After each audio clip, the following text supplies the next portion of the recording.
Asianet television പ്രേമികളുടെ ഇഷ്ട സീരിയലായിട്ട് മാറിയിരിക്കുകയാണ് ഏഷ്യാനെറ്റ് സംരക്ഷണം ചെയ്തു വരാൻ ചന്ദ്രഗിരി എഴുതുന്ന ചന്ദ്രകാന്ത് എന്ന സീരിയൽ. എന്തൊക്കെയാണ് ഈ സീരിയലിലെ ഗൗതമിനെ നന്ദയും പിങ്കിയും പ്രഷർ നെഞ്ചേറ്റി കഴിയുമ്പോൾ ഓരോ എപ്പിസോഡും കാണാൻ പറ്റിയുള്ള ആവേശത്തിലാണ് പ്രഷർ. ഇന്നത്തെ ഈ സീരിയലിൽ ഇന്നത്തെ ഏറ്റവും പുതിയ എപ്പിസോഡ് പുറത്തു വന്നിരിക്കുകയാണ്. അപ്പോൾ ഈ ഒരു എപ്പിസോഡ് വിശേഷങ്ങളാണ് നമ്മൾ ഇന്നത്തെ വീഡിയോ ഭാഗത്ത് പറയാൻ പോകുന്നത്. ഇന്നത്തെ എപ്പിസോഡ് അവസാനത്തെ ഭാഗത്ത് നമ്മൾ കണ്ടതാണ് ഗൗതമും നന്ദയും കൂടെ ഓരോ കാര്യങ്ങൾ പറഞ്ഞ് പൊട്ടിച്ചിരിച്ചുകൊണ്ടിരിക്കുമ്പോൾ പിങ്കി അത് കേട്ടുകൊണ്ട് അങ്ങോട്ട് വരിക അവരുടെ സംസാരം ഒളിഞ്ഞു നിന്ന് കേൾക്കുകയായിരുന്നു. ആ സമയത്താണ് നമ്മുടെ ഗൗതം വാതിൽ വന്നപ്പോൾ അവിചാരിതമായിട്ട് പിങ്കി അവിടെ നിൽക്കുന്നത് കണ്ടു. പിങ്കി നീ എന്താ ഇവിടെ നിൽക്കുമ്പോൾ ഞാൻ കുറച്ച് വെള്ളം കുടിക്കാൻ വന്നതാണെന്ന് പറയുകയാണ്. അപ്പം ഇത്ര നേരമായിട്ട് ഉറങ്ങിയില്ലെന്ന് ചോദിക്കുമ്പോൾ നമ്മുടെ പിങ്കി പൊട്ടിത്തെറിച്ചുകൊണ്ട് നമ്മുടെ ഗൗതമനോടായിട്ട് പറയുന്നുണ്ട് നിങ്ങളതിന് നന്ദയെ ഉറക്കിയിട്ടില്ല പിന്നെന്താണെന്ന് ചോദിച്ച് നമ്മുടെ പിങ്കി പോവുകയാട്ടെ. പിങ്കിയുടെ സ്വഭാവം ഗൗതമിന് നന്നായിട്ട് അറിയാവുന്നതുകൊണ്ട് ഗൗതം ഒന്നും പറയുന്നില്ല. പിന്നെ പിറ്റേ ദിവസം രാവിലെ നേരം വെളുത്തിട്ട് നമ്മുടെ ഇന്ത്യവരം തറവാട്ടിലാണെങ്കിൽ നമ്മുടെ ലക്ഷ്മിയും അതോടൊപ്പം പ്രിയയും കൂടെ ഇരുന്ന് കറിക്കുള്ള വിഭവങ്ങളൊക്കെ അരിഞ്ഞുകൊണ്ടിരിക്കുകയായിരുന്നു.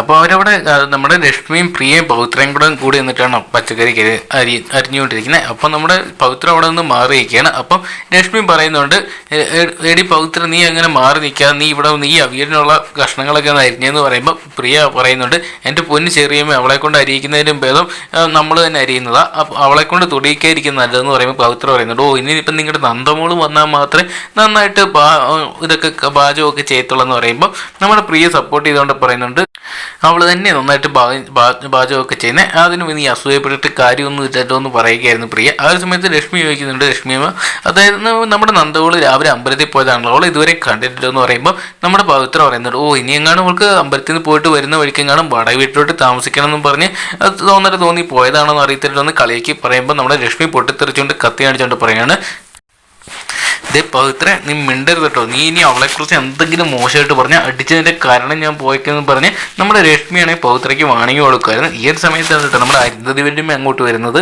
എന്നിട്ട് നമ്മുടെ അരുന്ധതി വല്യമ്മ മോഹിനിയോടായിട്ട് പറയാം കേട്ടോ മോഹിനി നമ്മുടെ ഗൗതമിന് IPS കിട്ടിയപ്പോൾ പോലും ഞാൻ ഈ ലക്ഷ്മിയുടെ മുഖത്ത് ഇത്രയും സന്തോഷമൊന്നും കണ്ടിട്ടില്ല. അതിനുവേണ്ടി അവളിവിടെ ആർക്കും ഒന്നും ചെയ്തിട്ടുമില്ല. അപ്പോൾ നന്ദയ്ക്ക് എൻട്രൻസ് എക്സാം പാസ്സായതിനാണ് അവളുടെ സന്തോഷം മൊത്തം എന്ന് പറഞ്ഞ് നമ്മുടെ ലക്ഷ്മിയെ കളിയാക്കിയായിരുന്നു അരുന്ധതി. അപ്പോൾ നമ്മുടെ അരുന്ധതി വല്യമ്മ പറയുന്നുണ്ട് നിനക്ക് ഇന്ന് പ്രിയോടായിട്ട് പറയുന്നുണ്ട് നിനക്കിന്ന് ജോലിക്കൊന്നും പോകണ്ടെന്ന് ചോദിക്കുമ്പോൾ ഇല്ല ഞാനിന്ന് ജോലിക്ക് പോകുന്നില്ല, ഞാൻ മാത്രമല്ല ഗൗതം ഇന്നും ജോലിക്ക് പോകുന്നില്ല, ഞങ്ങളിന്ന് ലീവ് എടുത്തിരിക്കുകയാണ്, ഇന്നെങ്കിലും അമ്മയ്ക്ക് ഈ മുനവറ്റുള്ള സംസാരമൊക്കെ നിർത്തിക്കൂടാന്ന് പറയുമ്പോൾ അരുന്ധതി ചോദിക്കുന്നുണ്ട് നിങ്ങൾ എന്തിനാണ് എല്ലാവരും ഇങ്ങനെ ജോലിക്കൊക്കെ പോകാതെ ലീവ് എടുത്ത് വിട്ടിരിക്കുന്നത്, അവളെന്താ വല്ലതും അമേരിക്കൻ പ്രസിഡന്റ് ആയിട്ടുണ്ടോ എന്ന് ചോദിക്കുമ്പോൾ ഈ ഒരു വീട്ടിൽ നിന്ന് ഒരു ഡോക്ടർ ഉണ്ടാകുന്നതെന്ന് പറയുന്നത് ഞങ്ങൾക്ക് അമേരിക്കൻ പ്രസിഡന്റ് ആകുന്നതിനേക്കാൾ അഭിമാനമുള്ള കാര്യമെന്ന് പറയുന്നുണ്ട്. അപ്പോൾ നമ്മുടെ മോഹിനി പറയുന്നുണ്ട് അതിൽ ആ ഒരു ലിസ്റ്റിൽ എന്നെ കൂട്ടുമൊന്നും വേണ്ടെന്ന് പറയുന്നുണ്ട്.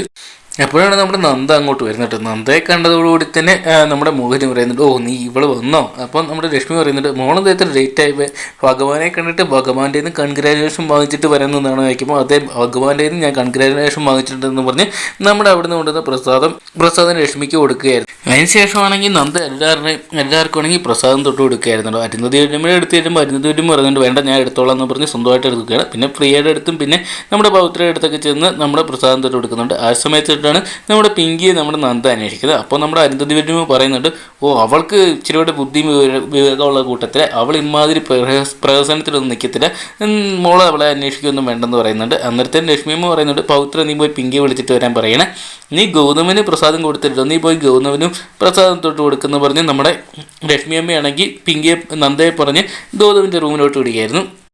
നമ്മുടെ പവിത്ര ചെന്നിട്ടാണ് നമ്മുടെ പിങ്കിയോട് കുത്തി ചോദിക്കുന്നത് ഇതെന്താ പിങ്കി ചേച്ചി ഇവിടെ നിന്ന് സ്വന്തമായിട്ട് കുക്കിംഗ് ഒക്കെ ഉണ്ടാക്കുന്നത്, അവിടെ വലിയ സദ്യയൊക്കെ ഉണ്ടാക്കുന്നുണ്ടല്ലോ, അതെന്താ പിങ്കി ചേച്ചിക്ക് ഇതൊന്നും വേണ്ടെന്ന് ചോദിക്കുമ്പോൾ പിങ്കി പറയുന്നല്ലോ അത് നിൻ്റെ നന്ദയുടെ വിജയത്തിൽ ഉണ്ടാക്കുന്നതല്ലേ, അത് നിങ്ങളും കഴിച്ചാൽ മതി, എനിക്കൊന്നും വേണ്ട, ഞാനിന്ന് ലൈറ്റ് ഫുഡാണ്, ഞാനതുകൊണ്ട് ഇത് കഴിച്ചോളാം എന്ന് പറയുകയാണ്.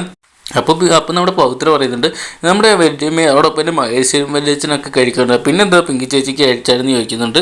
അപ്പോൾ പിങ്കി പറയുന്നുണ്ട് ഞാനെന്ത് കഴിക്കണം ഞാനാണ് തീരുമാനിക്കുന്നത്, അല്ലാതെ നിങ്ങളാരുമല്ല, എനിക്കറിയാം ഞാനെന്ത് കഴിക്കണം എന്ന് പറഞ്ഞ് നമ്മുടെ പവിത്രയോട് പൊട്ടിത്തെറിക്കുകയായിരുന്നു പിങ്കി.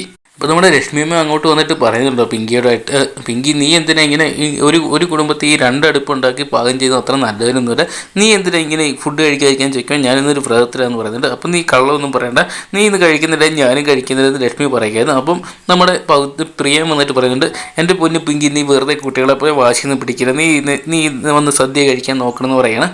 അപ്പോൾ പിങ്കി പറയുന്നുണ്ട് ഇതെന്താ ഈ വീട്ടിലെല്ലാവരും ഇങ്ങനെ, ഇവിടെ മരുമക്കളോട് 2 രീതിയിലല്ലേ അമ്മ പെരുമാറുന്നത്, പിന്നെന്തിനാ എൻ്റെ കാര്യം മാത്രം ഇങ്ങനെ നോക്കുന്നത്, എനിക്കിവിടെ ഫുഡ് കഴിക്കാൻ പോലുള്ള സ്വാതന്ത്ര്യം ഇല്ലെന്ന് പറഞ്ഞ് പിങ്കിയാണെങ്കിൽ അവരോട് പൊട്ടിത്തെറിക്കും കേട്ടോ. അങ്ങനെ അപ്പോൾ നമ്മുടെ പിങ്കി ഉണ്ടാക്കിയ ഫുഡൊക്കെ ഞാൻ എടുത്ത് വെക്കാമെന്ന് പറഞ്ഞ് നമ്മുടെ പൗത്രം എടുത്തിട്ട് നേരെ എടുത്ത് കൈ അറിയാതെ പോലെ താഴത്തോട്ട് ഇടുക കേട്ടോ. എന്നിട്ട് പറയുന്നുണ്ട്, അപ്പോൾ നമ്മുടെ ലക്ഷ്മി പറയുന്നുണ്ട്, ഒന്ന് നീ വ്രതം എടുക്കണം, ദൈവത്തിന് ഒരു ഇഷ്ടമല്ല, നീ മര്യാദയ്ക്ക് ഒന്ന് സദ്യ കഴിക്കാൻ നോക്കണം എന്ന് പറയുമായിരുന്നു. എന്നിട്ട് എല്ലാവരോടും സദ്യ കഴിക്കുന്നുണ്ട്. സദ്യ എല്ലാം കഴിച്ചതിന് ശേഷം അരുന്ധതി വല്യമ്മ നമ്മുടെ ലക്ഷ്മി ആദ്യം അങ്ങ് പൊക്കി പറയട്ടോ, നിൻ്റെ സദ്യ കുറ്റമൊന്നും പറയാൻ പറ്റില്ല, നല്ല അടിപൊളി സദ്യ ആയിരുന്നു എന്ന് പറഞ്ഞ് ലക്ഷ്മി അങ്ങ് പൊക്കി പറയായിരുന്നു. എന്നിട്ട് നമ്മുടെ അരുന്ധതി വല്യമ്മ ലക്ഷ്മിയോട് വീണ്ടും താത്തി പറയുന്നുണ്ട്, നീ അങ്ങനെ വലുതായിട്ട് പൊങ്ങുമൊന്നും വേണ്ട, നിന്നെക്കൊണ്ട് ആകെയുള്ള ഒരു ഗുണം അത് മാത്രമേ ഉള്ളൂ. നിനക്ക് അതുപോലെ തന്നെ നിനക്ക് ആൾക്കാരെ തിരിച്ചറിയാൻ പറ്റുന്നില്ല, അതാണ് നിൻ്റെ ഏറ്റവും വലിയ മൈനസ്. നീ അതെന്ന് തിരിച്ചറിയുന്നു അന്ന് നീ രക്ഷപ്പെടുന്നു പറഞ്ഞ് അരുന്ധതി വല്യമ്മ വീണ്ടും നമ്മുടെ ലക്ഷ്മിയമ്മയെ വിഷമിപ്പിക്കുകയായിരുന്നു കേട്ടോ. അപ്പം നമ്മുടെ ലക്ഷ്മിയമ്മ ചോദിക്കുന്നുണ്ട്, ഈ നല്ലത് ഏതാ ചീത്ത എന്ന് അമ്മയോട് ചോദിക്കുമ്പോൾ അരുന്ധതി വരും പറയും, ഒരു ഉദാഹരണത്തിന് നോക്കുകയാണെങ്കിൽ പിങ്കിയോടും നന്ദയോടുമുള്ള നിൻ്റെ മനോഭാവം തന്നെയല്ലേ ഏറ്റവും വലിയ ഉദാഹരണം എന്ന് പറയുകയാണ്. അപ്പോൾ ചോദിക്കുന്നത്, ഇതിലാരാ ശരി ഇതിലാരാ തെറ്റെന്ന് നമ്മുടെ ലക്ഷ്മിയമ്മ അരുന്ധതിയോട് ചോദിക്കുകയാണ്. നമ്മുടെ അരുന്ധതി വരും പറയട്ടോ, നല്ലതാരാന്ന് ഞാൻ കാണിച്ചു തരാം, നമ്മുടെ പിങ്കി മോള്, ചീത്ത ആരാണെന്ന് ഞാൻ പിന്നെ പറയേണ്ടല്ലോ എന്ന് പറയുമ്പോഴാണ് നമ്മുടെ നന്ദ അവിടെ നിന്ന് വരുന്നുണ്ട് കേട്ടോ. അപ്പോൾ എല്ലാവർക്കും അത് നന്ദയാണെന്ന് മനസ്സിലാകുന്നുണ്ട്. ലക്ഷ്മിയമ്മയ്ക്ക് നല്ല വിഷമമാകുന്നുണ്ട്, നമ്മുടെ നന്ദയ്ക്കും വിഷമമാകുന്നുണ്ട്. അവളെ പിന്നെ ഞാൻ എങ്ങനെ പറയാതിരിക്കും, സ്വന്തം ഭർത്താവിനെ പോലും വകവെക്കാതെ വാടക വീട്ടിൽ പോവുക, ആരോടൊന്നും ചോദിക്കാതെ പറയാതെ ഊരി തണ്ടാൻ പോവുക, ഇങ്ങനെയൊക്കെ നടക്കുന്നവളെ പിന്നെ എങ്ങനെ നല്ലവളെന്ന് ഞാൻ പറയുന്നതെന്ന് നമ്മുടെ അരുന്ധതി വല്യമ്മ ലക്ഷ്മിയമ്മയോടായിട്ട് ചോദിക്കാണ്ട്. ഇതൊക്കെ കേട്ടുകൊണ്ട് നമ്മുടെ പ്രിയ അതോടൊപ്പം തന്നെ നന്ദയും പുറകെ തന്നെ നിൽപ്പുണ്ടായിരുന്നു. എന്നിട്ടാണെങ്കിൽ നമ്മുടെ നന്ദയെക്കുറിച്ചുള്ള കുത്തുവാക്കുകൾ നമ്മുടെ അരുന്ധതി വല്യമ്മ പറഞ്ഞുകൊണ്ടിരിക്കുക കേട്ടോ. അവളും ജനിച്ച് വീണപ്പോൾ തന്നെ അവളുടെ അമ്മ പോയതാ, അവളുടെ അച്ഛൻ അവളെ വളർത്തിയത് എങ്ങനെയാണെന്ന് ആർക്കറിയാം, കള്ളന്മാരുടെയും കൊലപാതകരുടെയും കൂടെ ഒരു അച്ഛൻ്റെ നടപ്പ്, അതുകൊണ്ട് തന്നെ അവളുടെ കാര്യമൊന്നും ശ്രദ്ധിച്ച് കാണുക, അവൾക്ക് ഒരു സംസ്കാരമുണ്ടോ, ഒരു കുലീനതയുണ്ടോ, അവൾ ജനിച്ചപ്പോൾ തന്നെ അവളുടെ അമ്മ പോയി, അങ്ങനെ ശാപം പേറിയ ഒരു ജന്മം അവളുടെ എന്ന് പറയണം. എന്നാൽ എൻ്റെ പിങ്കിമോളുടെ കാര്യം നോക്കും, അവളുടെ അച്ഛനൊരു പ്രൊഫസറാണ്, അവർ നല്ല സംസാരമുള്ള തറവാടാണ്, നല്ല കുലീനമുള്ള സ്വഭാവത്തോടെയാണ് അവളെ വളർത്തിയെന്ന് പറയുന്നത്. ഇതെല്ലാം കേട്ടുകൊണ്ട് പിങ്കിയാണെങ്കിൽ അവിടെ നന്ദ അവിടെ നിന്നാണെങ്കിൽ പൊട്ടിത്തെറിക്കാൻ പരുവത്തിൽ നിൽക്കുക കേട്ടോ. നമ്മുടെ ലക്ഷ്മിക്കൊന്നും മിണ്ടാൻ പറ്റുന്നില്ല, ബാക്കി എല്ലാവർക്കും മനസ്സിലായെങ്കിലും അരുന്ധതി വല്യം മാത്രം ഇതൊന്നും കേൾക്കാതെ അങ്ങനെ നന്ദയെക്കുറിച്ചുള്ള കുറ്റങ്ങൾ ഇങ്ങനെ പറഞ്ഞുകൊണ്ടിരിക്കുകയായിരുന്നു. ഒടുവിൽ എന്തായി, അവരുടെ അച്ഛനും വെടികൊണ്ട് മരിക്കുകയല്ലേ ചെയ്തത്, അതിൻ്റെ അവരുടെ ജന്മദോഷം എന്നും പറഞ്ഞ് കരുതുള്ളി അങ്ങനെ പൊട്ടിത്തെറിച്ച് നമ്മുടെ അരുന്ധതി വല്യമ്മ തിരിയുന്ന നമ്മുടെ നന്ദയുണ്ട്. കാരണം നന്ദനെ കണ്ട് നമ്മുടെ ആകെ ഷോക്ക് അടിച്ച പോലെ ഒരു ഞെട്ടിത്തെറിച്ച് ഇരിക്കുകയാണ് നമ്മുടെ വല്യമ്മ. ഈ ഒരു സമയത്താണെങ്കിൽ നന്ദയാണെങ്കിൽ വല്യമ്മയോട് പൊട്ടിത്തെറിക്കുകയാണ് കേട്ടോ. അങ്ങനെ വ്യത്യസ്തമായിട്ടൊരു പ്രമേയമാണ് നമുക്കിന്ന് ചന്ദ്രികയിൽ, അങ്ങനെ വ്യത്യസ്തമായിട്ടൊരു എപ്പിസോഡാണ് കേട്ടോ നമുക്കിന്ന് ചന്ദ്രികയിൽ എന്ന ചന്ദ്രിക എന്ന സീരിയലിൻ്റെ ഭാഗത്തുനിന്ന് കാണാൻ സാധിച്ചാൽ എന്തൊക്കെയാണ് കണ്ടു തന്നെ ആയിരുന്നു. വരും ദിവസങ്ങളിൽ എന്തൊക്കെ സംഭവവാസങ്ങൾ അല്ലെങ്കിൽ പൊട്ടിത്തെറി ഈ ഒരു കുടുംബത്തിൽ സംഭവിക്കുന്നത്. അപ്പോൾ വരും ദിവസങ്ങളിൽ ചന്ദ്രികയിൽ നിന്ന് ചന്ദ്രകാന്ത് എന്ന സീരിയലിൻ്റെ എല്ലാവിധ എപ്പിസോഡ് പ്രമോ റിവ്യൂസും ആദ്യം തന്നെ അറിയാൻ വേണ്ടി ഇപ്പോൾ തന്നെ ചാനൽ സബ്സ്ക്രൈബ് ചെയ്ത് വെക്കുക.